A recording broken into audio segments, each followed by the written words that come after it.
Okay. And with you also. We call that our Zoom collect.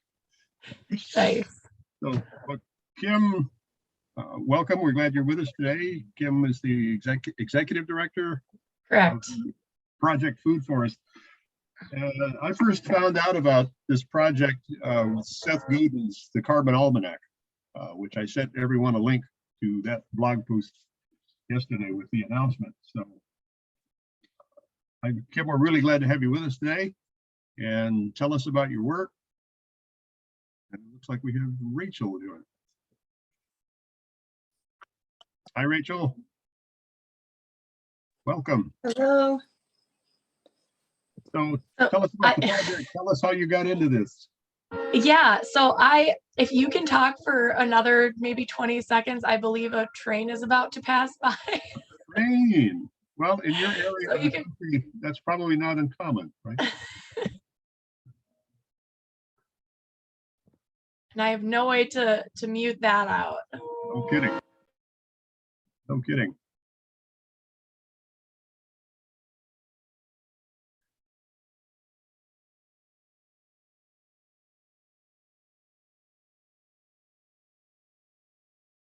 Almost.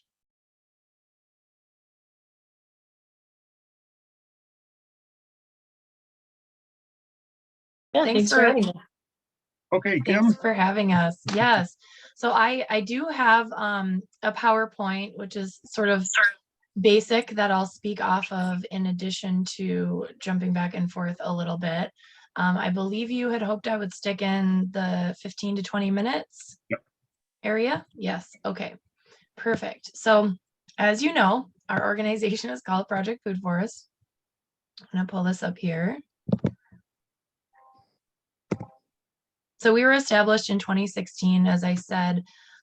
We're headquartered in Sioux Falls, South Dakota. We work throughout the region, but we also have folks like you reach out to us throughout the country and have even consulted internationally with folks working on food forests themselves, or folks just wanting to learn a bit more about what this type of growing system is and what it could look like in their area. So our mission, along with that, is dedicated to empowering people to feed themselves through agroforestry, edible landscaping, and education. You can see our core values at the bottom there. Those values are taken from permaculture principles also. And so permaculture is the type of whole system design that we use in food forests, whether that be a backyard food forest or a community space. And we're trying to look at both human health and the health of the plants that we are cultivating, as well as the broader environmental health and supporting biodiversity along the way. Kim, are you showing a PowerPoint right now? Oh, you know what? Oh, thank you. I I put slideshow, but I didn't hit share screen, did I? Sounds like you're saying important stuff, and we don't want to miss. You only missed one slide.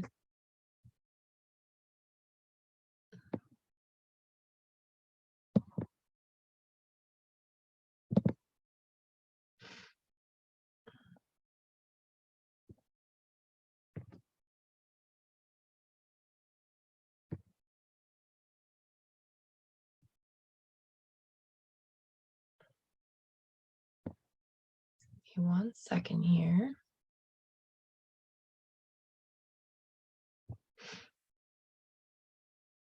Do I for sure have? Yes, I do have permission. Okay.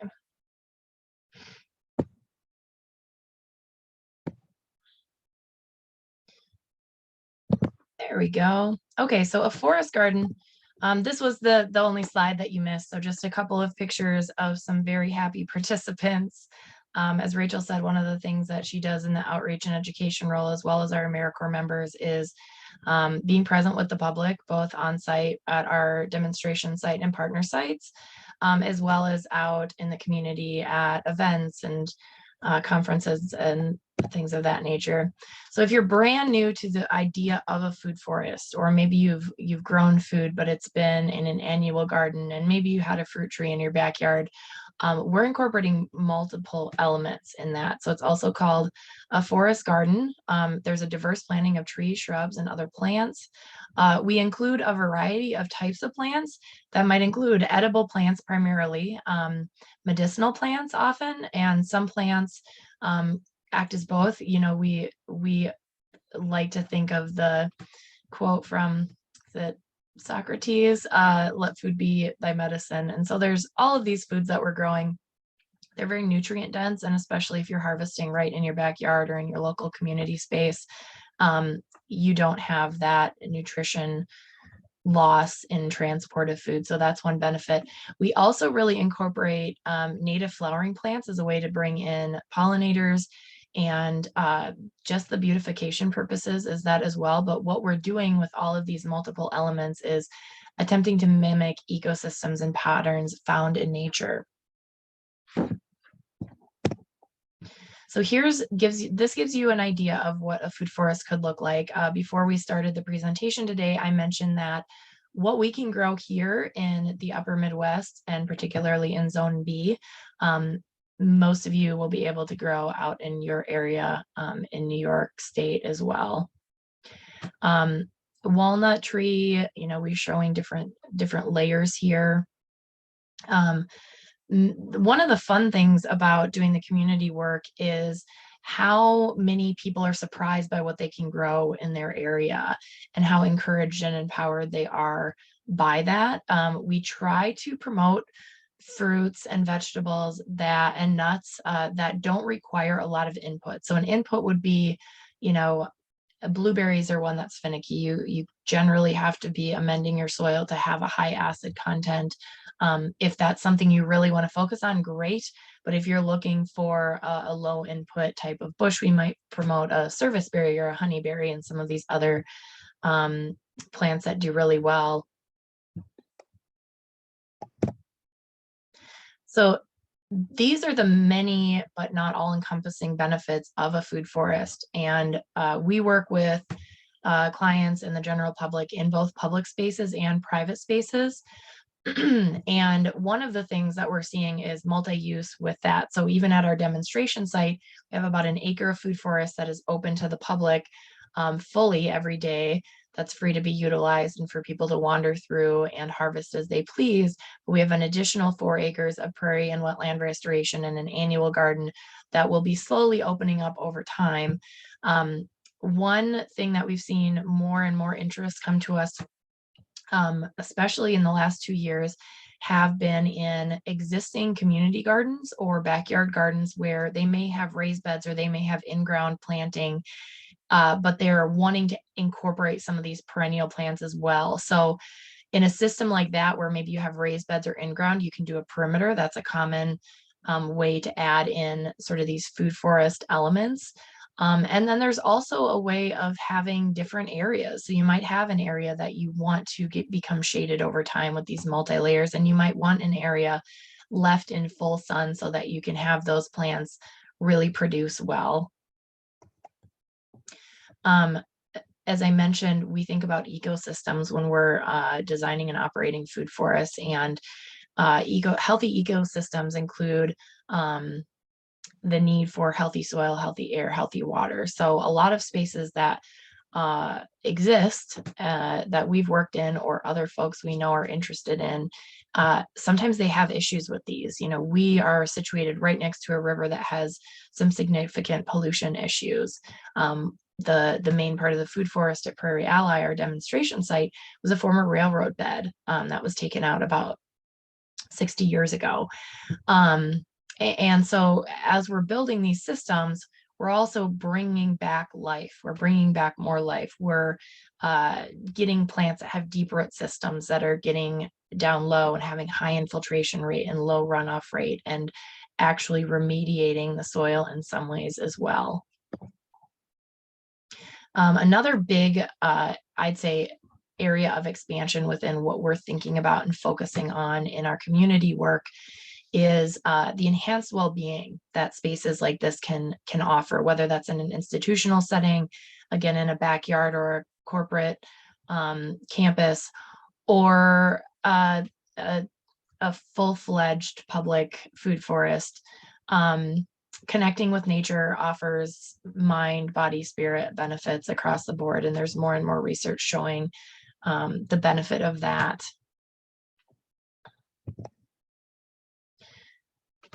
I've touched on these goals a little bit already. You know, we primarily refer out now to designers because we do have folks who reach out to us from all over. So we've got some partnerships there that we can direct people to as they reach out to us, educating on the planting, the caring for, the eating, the preservation of food, and linking up with other organizations that do that work as well. It's a big part of what we do.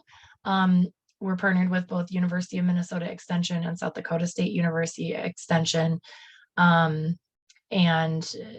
several initiatives that they do on some of these education elements, and having demonstration sites that we're partnered on.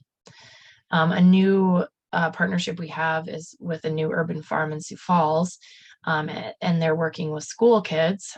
We also are under a grant right now to begin partnering with a new school in Southwest Minnesota. And because of the climate here, and you guys know this as well out in your area, we have winter. And there are a lot of ways that we're starting to think about how can we work with folks we're partnered with on indoor grow in the winter as well. Just because there is opportunity for that, for vertical growing and hydroponic growing. The heart for us is out in nature, hands in the dirt. But the reality is we do have a pretty long, harsh winter here. So looking at opportunities and options in that realm as well. So here's a couple of photos of our demonstration site in Laverne, Minnesota. Laverne's about 30 miles from Sioux Falls. The reason that we are over there is I actually was involved in starting that project in 2018. And as it grew and as its popularity grew, it made sense for us as an organization to really take on that management role and promotion of that as our demonstration site. The other sites that we work with or consult with, we don't have the management and liability component on. So plants you might find in a food forest.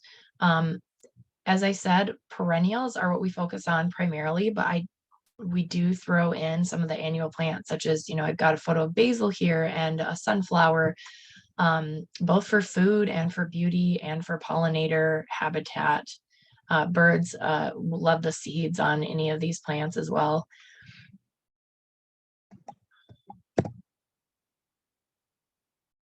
And just some more happy faces. This is all in Laverne. We are right up on, I will be over there this afternoon, actually. I think the pears are ripe, and we had one pear tree on site. It's about 30 years old now. So in addition to our 4-year-old plants and 3- and 2- and 1-year-old plants that are still growing and getting into production, there are a couple of plants on site that the public's really been enjoying. And it's a great way to have folks have something to look forward to. If they can see this huge pear tree that has hundreds of pounds of pears on it most years, and look forward to the other trees that they have that we've got on site there in the orchard, such as the apples and the cherries and the plums and all the different kinds of berries. It's a really good incentive. We also often recommend people who are starting community spaces to do a lot of vegetables the first couple of years. That's a really great way to draw people in as those perennial plants are getting established. I'm going to stop sharing my screen now and come back to you all. I believe that Larry shared a couple of documents with you guys that you are welcome to pass along to anyone who you might feel has an interest in doing a project like this, or even just learning about what's possible. One thing we like to give out to folks is Food Forest Steps for Success. And University of Minnesota did a food forest fact sheet that we're featured on as a way to, again, empower others to see what the possibilities are. I would love to hear questions from you guys. I'd also love to hear if any of you have a background in growing plants for food in any capacity. Well, I have something of a black thumb, so I'm not very good at it. One of the questions I have is, you have these areas where these projects exist and you're growing food, and how do you let people know, come in, help yourself, this is for you? Yeah, so we literally have some signs that say that, help yourself, free food. We do realize the need for ever increased signage. We've got a list. We've got, as Rachel mentioned, a new AmeriCorps member starting, and we've got a list for him to develop some additional signage. We have a signboard at the entrance that says I use the language courtesies as you're using the site.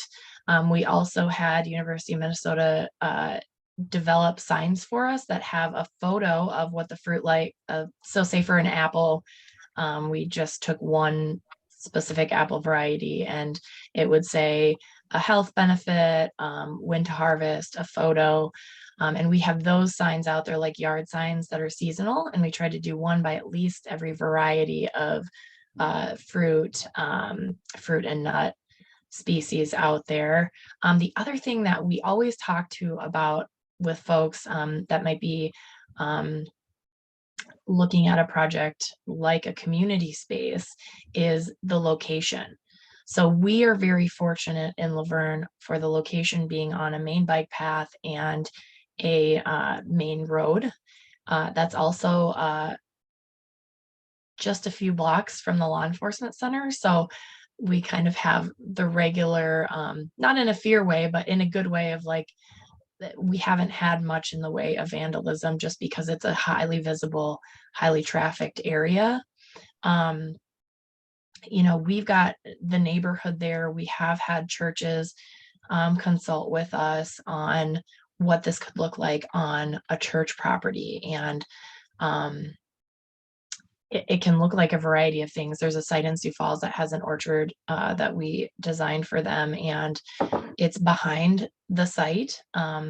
We've been meaning to check on them to see if they've just been engaging the congregation or if they'd like us to get involved again to promote that more, especially during harvest time. So if it's primarily, apples or pears or something like that, we can use newspapers and social media to promote.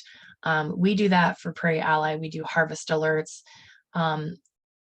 The season has been a really low-key season of sort of additional cleanup and planning on the property and re-engaging at a higher level in Sioux Falls, but doing a physical sign at the site as well as online, and as well as we have a great local newspaper that will do community updates for us for free. So we can say, harvesting this week, or we need volunteers for XYZ. We also list our volunteer opportunities on a couple of websites. So there's that engagement tool there. We have worked with sites that are sort of a combination of uses. So there's a site that we designed that is open for private events only. So they do workshops and tours out there. But it's out in the country and it's not a fully open all the time type of place.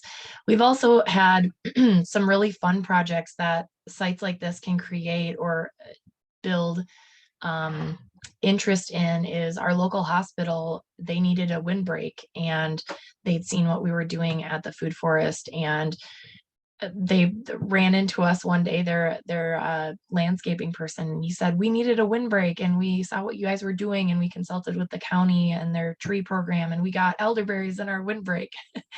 And they were really excited to tell us about that. So there's all different kinds of ways. Signage is the biggest thing though, signage and media. go a long way. The other thing too is we often recommend people plant in phases. So you might not want the public to be there the first couple of years. You might say, your signage might say in progress, or this is what our plan is for the next couple of years, or this is a food forest, here's what a food forest is, and in 5 years we'll be opening up for special events, or we'll be opening this to the public. So you build anticipation there.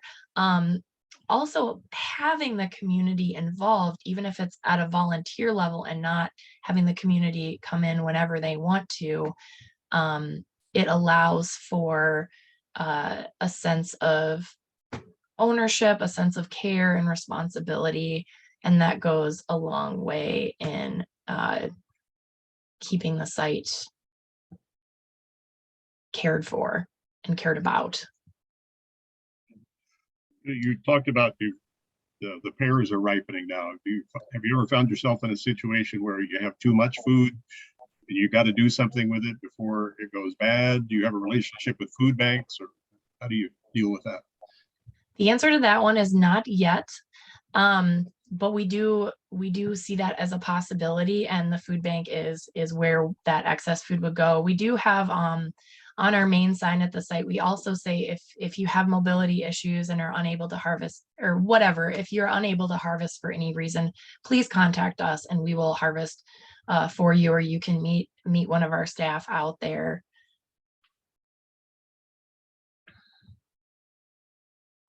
So it's done. I heard the word permaculture mentioned, and she smiles. So I have to claim I know a little bit about permaculture. I don't know a lot, but I take it the idea is to get it started and to be as low maintenance as possible. That's kind of the permaculture base, that things grow where they want to grow. Can you say more? Am I on the right track? A little bit. So I would honestly say within the permaculture movement, or even when we founded, I think it's a little oversimplified when people think low maintenance. There is maintenance. It also depends what the goals are. You know, where ours is highly trafficked, and the way it was designed is that we've got mode paths in between, and it's curated. There's certain areas that are curated more than others. We have, I'd say, a fairly curated food forest, but then we have 4 acres of prairie and wetland restoration, and that is super wild and super weedy, but that even requires maintenance. We've got a couple of invasive species specifically. We do as organic as we can, but we've got a couple of things that we spray for, spot spray for. So the biggest thing in these spaces is you can't broadcast the spray. You can't spray, like lawn companies will spray things that will, ones that use herbicide that will kill any broadleaf. So any broadleaf is going to be any flowering thing, any clover, any dandelion, any flowering plant.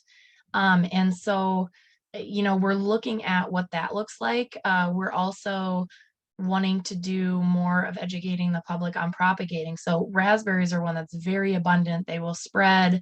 And so thinking of, you know, next spring, we're planning on doing some propagation education for the public, because it's at the point with those plants that we can start really sharing them. But yeah, there is some maintenance.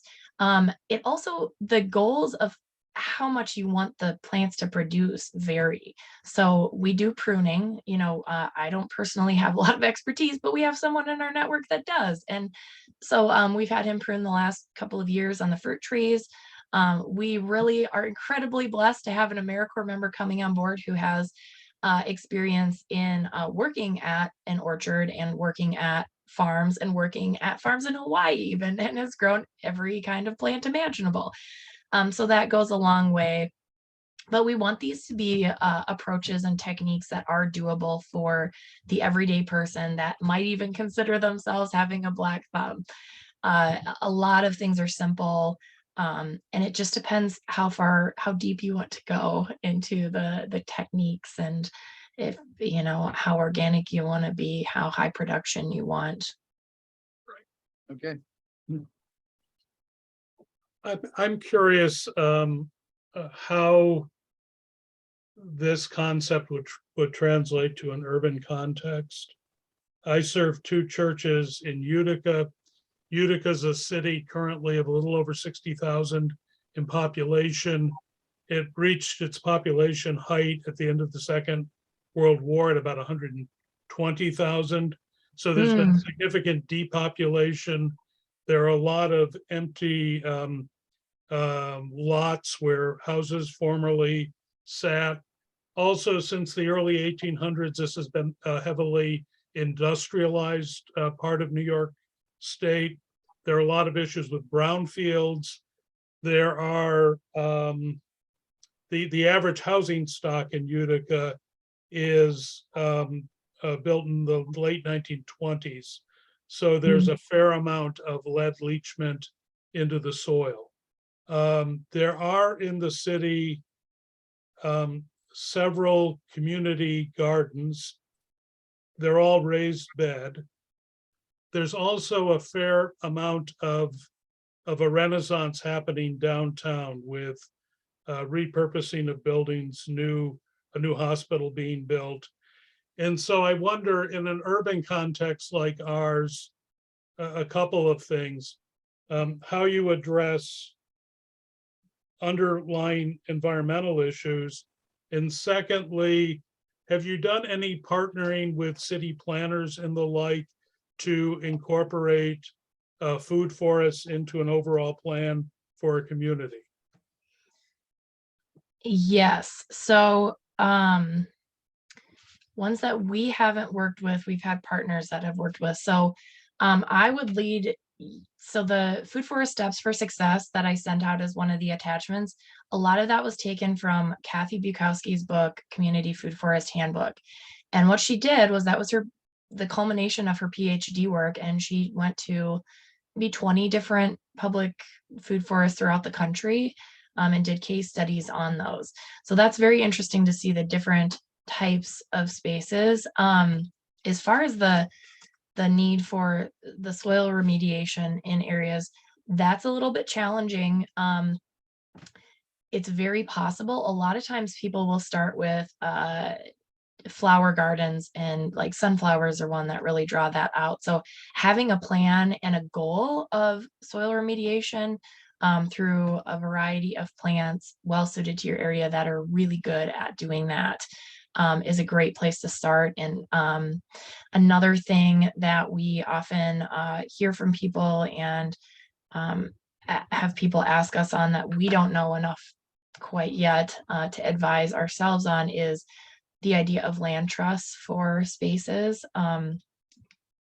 So in an urban environment, I had gone to a conference in New York a few years ago, and there they had quite a few, this may be a bit of a similar situation where there was a time period where there was a lot of empty lots, a lot of vacant lots in Brooklyn.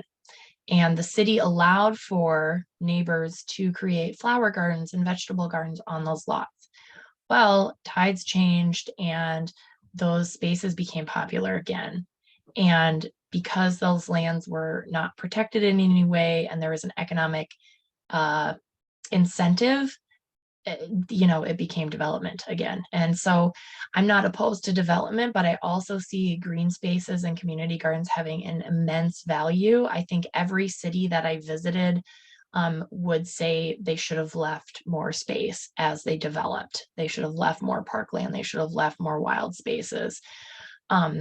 So with smaller cities, especially ones that are maybe the dynamics have changed, or there was a depopulation and now maybe leaning toward at least stability, if not a repopulation, really at a city administration level and at a neighborhood and community level, saying, what do we value and why could having some of these spaces left as they are and a commitment to having them be guaranteed to stay some version of parkland. There's also an option that in St. Paul, Minnesota, they do this, and I'm sure in many other areas, they have a no net park loss policy. So they can, if they take it out in one area, that has to be replaced in some other area. There can't be a net loss overall. So it's very interesting. One case that I would encourage you to look up is in Burnsville, Minnesota. So the city itself put in a food forest and community gardens. They got a large grant 2 years ago. We did not get the contract on that, but we spoke to them as they were trying to find someone to work with. And it's very interesting and a rare example of the city itself, providing space, taking on the responsibility, wanting to do community engagement at that level. And I've toured some urban spaces in New York City, which I know is quite far from you guys. How far are you from the city? 5 hours. Yeah. If you're ever in, so throughout the 5 boroughs, but I've visited some really neat spaces in Manhattan and in Queens where there have been groups fighting for spaces as community food forests or as school gardens that are visible to the public. So the Battery Park or the Battery in Lower Manhattan, that's a really great example where they do have it fenced around, but it's visible. And so they work with school kids on those sites. But they've got food forest and annual gardens, and they've got interpretive signage. So it's one way that, in an area that's more densely populated, a lot of times fencing might be necessary to keep the general public out of it, just so that things aren't damaged. There's also examples, probably one of the most famous ones in the country right now is what Atlanta is doing with urban spaces and with a food forest that they run. And they have a huge volunteer program, and I believe most of their area that they manage are harvested by volunteers and donated throughout the community. So the public's not going into the entire space and harvesting themselves. We were loving to see partnerships between extension services and sites like ours, where we can encourage people with the hands-on experiences in the general public to just remember the things that our grandparents and great-great-grandparents did naturally as a part of their everyday life with planting and preserving. Thank you. That's helpful. My Sicilian grandfather had a fig tree that he maintained in his backyard in Auburn, New York, which is down the thruway about 50 miles from here. So it's amazing what can be done where there's a will. Wow, that's very inspiring. The joy of his life was eating figs from his fig tree. Wow. Yeah. And sometimes it's those littlest memories and impressions that carry forward even into the next generation. And like you said, seeing the possibilities and opportunities. One thing that's been coming up as we have conversations with partners of ours is we've been really fortunate to find partners that are aware of the intense need for food security and more local food, and enhancing biodiversity and addressing climate issues and environmental degradation, but focusing on what we can do and the opportunity that we have, so that we're not overwhelmed to the point where we could become apathetic or feel unable to make a contribution. Well, Kim, Rachel, thank you for being with us today. It's been wonderful, really rich stuff. And I know there are people that aren't with us today that are going to be very interested in watching the recording. I've already gotten emails from them saying, make sure you record it so I can look at it later. I'm just curious, how did the Carbon Almanac find out about you? Do you know? I'm not sure. Yeah, I'm not sure all the time who heard about us, how. Right. A lot of times it's we are so fortunate that when our organization was founded in 2016. I was not on the founding team. But the reason the organization is at where it's at today is I was living in Southern California for 2 years and volunteering at a site called the Urban Homestead. And I said, you know, I know there's not a lot of buy-in in Sioux Falls, South Dakota right now, but I'm telling you, this food forest thing is going to take off, and a lot of people are hungry for it on the coast. And that momentum is growing, and that we have food forests in the name. A lot of people that find us are through organic Google searches. So we don't have to promote ourselves a ton, although that is on the goal to continue to do that as a way to share about what food forests are and how to empower people to plant food, period, at any capacity. But yeah, we've done a variety of interviews, mostly regional, but on national platforms as well a little bit. So yeah, if you look up food forest or Project Food Forest, you find us on Google, and a lot of folks refer to our page that says, "What is a food forest?" So we get cited on that a lot. Excellent, excellent. Well, I'm really intrigued by what you're doing. Keep up the good work. I've shared with our group that as I've thought about what you're doing, I'm reminded of a text from Leviticus that talks about not gleaning everything to the edges of the field, for the poor people. So that's something that we're ever mindful of. Yeah, that's not to so. mention the ecological impact on the planet. We like to end with a blessing. So this is a Hawaiian prayer.